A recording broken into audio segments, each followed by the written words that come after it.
দুধটাকে ফুটিয়ে ফুটিয়ে পুরো অর্ধেক করে দিতে হবে।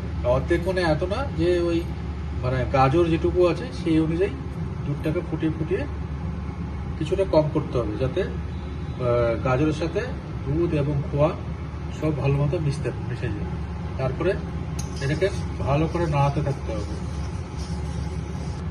দুধটা ফুটছে, তার মধ্যে অল্প মিল্ক মেড দিয়ে দিতে হবে।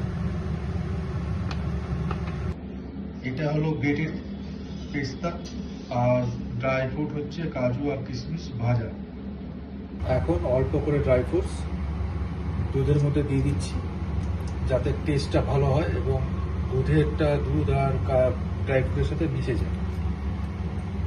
দুধটা অর্ধেক হয়ে গেছে, এবার আমি গাজরটা এই দুধের মধ্যে দিয়ে দিচ্ছি।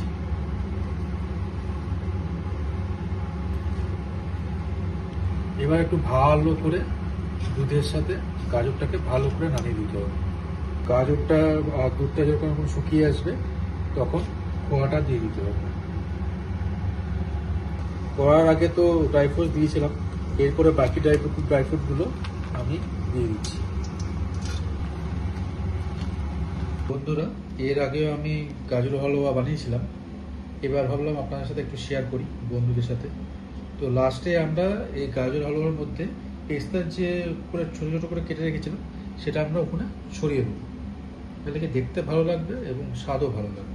আমার তো মনে হচ্ছে আমি এখনই খেয়ে নিই, তবে একটু ধৈর্য, গরম আছে বলে। ঠিক আছে বন্ধুরা।